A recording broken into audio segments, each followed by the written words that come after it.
SMB ababeto edwa a ne nyina ene sentinel. Aye bono regional chairman aye friend aye Mr. Abronye DC ene SMB ababeto abonti ana wo kire se ono ankasa na nanka Nyankopon yede ento ne nsa enfriend ba sisi ano oka asemeto o se onyame enku a otiasofo yede aye ekwa Osi gofo bebre attempt na asa ko mbeyi no de na free aye atiasofo asasi so na so asa Nyankopon ho bambo som no a ebo no ho eban ti no omoya bia enya no ene ode nsem foforo ababeto abonti ana wo kire se Ngofo bi yo ma adwen sa ko mbeyi na free atiasofo asasi so a ombede ne car ebe cross ne car chese wa abusuafo de ayem hyew etwa asti ano ne ko hye aye inwura mu na so nyame encha de otwa asti no ko hye inwura mu de na so enya de a bibi boni bia ye den eto no Anemu ana wa recover edi efrim na ode ensem ne bi etu dwa no waka to aso se Azoka boys bi agese onimu omo free ye in the National Democratic Congress emu ede ensem bi eba na o kire mu ese secret bi a onim efa ye NDC for ho na NDC for person mu ni free at as far as you free say wan hwe ya na ka wate omoto agese enya asem kuma akra ye sembre no ye be ko na kwa kutinsem no mu enkire mu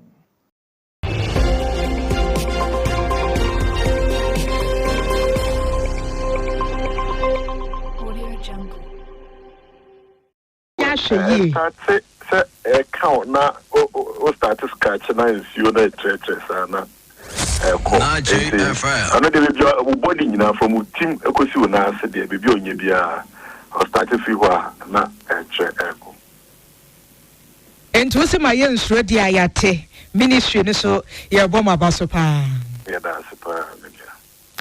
Openia okasa de maso ya wo show my Ghana ya pomode wo sams ye ratoni good man ye kwa homa no so a ye ni kodi nkomo ntisi ade ahwe ye ni ade a ehu hia papa ye pem so de ni akyemu ewo ensamfo froso empanifo na ka wasam se wi ase mo ye YouTube oni na wankasa ho ye bewie na woni makoy den se wo bi anentu Senior Staff Association of Ghana na Afeso Technical University Administrators Association Federation of Universities Senior Staff Association wodi atodwa enne me bosmene de toso eduno ba ko se wo mo atie sanse Ghana ban gina ye sie bi ohodma na wo mo hwe ne mo ese ne tie bi aban betimi esi ho gina ye de amo mo na so condition of service ho asem na wo mo kai besi ne aban na sabe won tia ne tumpo na bia wo ne wo mo akasa na ne wo bu a kire se nye NDC aban penemu MPP aban ya wote so akra sase o ye de be ma wanche ye de be ma munya abotre se ya na abotre ne de wo mo ka na afi unions ni tie pe wote hodoma ye be ya ma ye nyanye ya na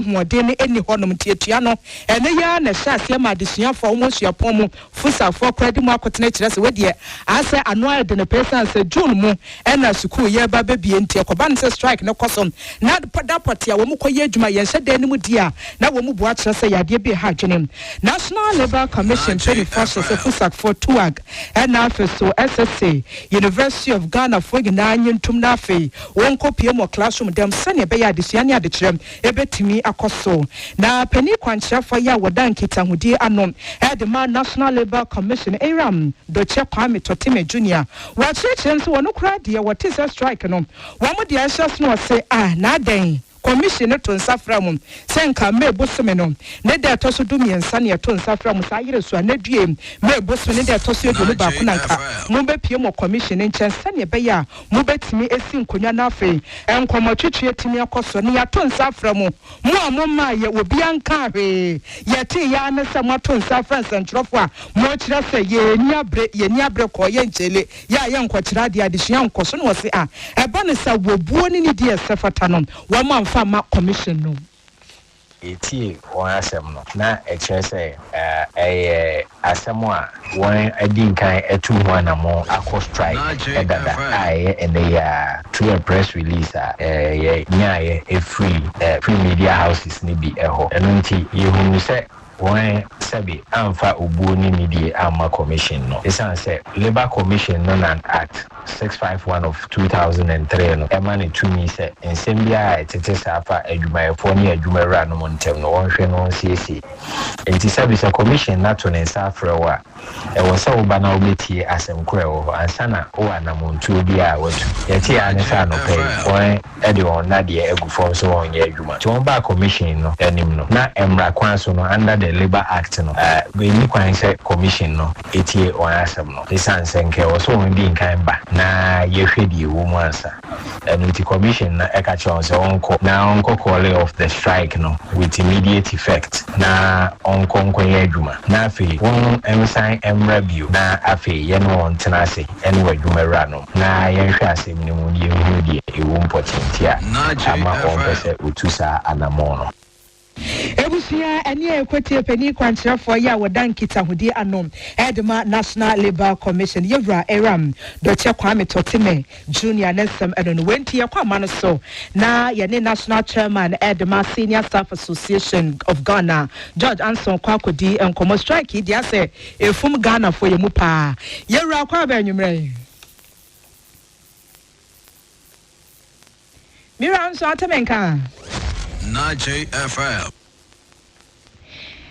wahuma ni we kire ye besre se wahuma no ye nhyɛ da nte wonka ye nti ye besre se bebia wugina no yenim se nsuo no guso a egugu nti na ma ewiem aye basa nti ye frɛ kura na nhyɛ da nyina mu se ne ye hwehwɛ no ye bɛbɔ ye hommɔden se ye nsa betimi aka opani se ne be ya strike a wo mo de ahyɛ so no ebi so wo mo nte ase se akoba ne saase adesua ne adekire nyina bɛ de ne pa o ukopie mo campus na ekoba ne se staff ne ni kono mu na okay yes wonya ma yenti no ma yempem emfa ye ni enchemu ewo ensɛmfoforo esom Ghana Atomic Energy Commission penifo na de nkratai epie montene so na wose wo mate asɛm bi ompɛ wo mu yi anu ntino enwumre mi nya abote se ne be ya metimi akyerɛkyerɛ mu na mede ama Ghana fo nyina Ghana Atomic Energy Commission penifo kyerɛ nanwi en wo hu sɛ nkrataa bi epie montene so na ye mebo some ne de toso aduonu ewo afi wo ya emu Arocha Ghana penifo na de ba ye no wo mo kyerɛ sɛ wo mate ese gaye kempenifo esi gina ye bia enua hodo bia wa atomic kwabenya kwantempo no so wo mu dwire ni nyina de egu fom enu nti wo mu kira se da bi wadie ensem fatesanse wonam kwa no so a wotim se enua no ya na amampotem honom area honom aye krabehwe nti se wo mu bu ade atofom yade bia emmoa Ghana fo kra enu nti gaye kempenifo se sa enkrata tenten ya Rocha Ghana penifom edipie montene so wo masom na asotwe anase wo mu nsem bi ompese wo mu kire mu ede kire Ghana fo nya sa de Ghana fo dodo na yete sansem na se ye nhye da ntiase ye ntino ne wo bia pani nkyiremu ahodo a wode ebeto dwa gaye kempenifo ne dikan ya wo ka ho asem ene se enua na yeduadua ewo atomic kwabenya main road no so no ebi wo hodo a enyi kura se pentel enyi nsi obenewa enya mfihie aduonum 50 years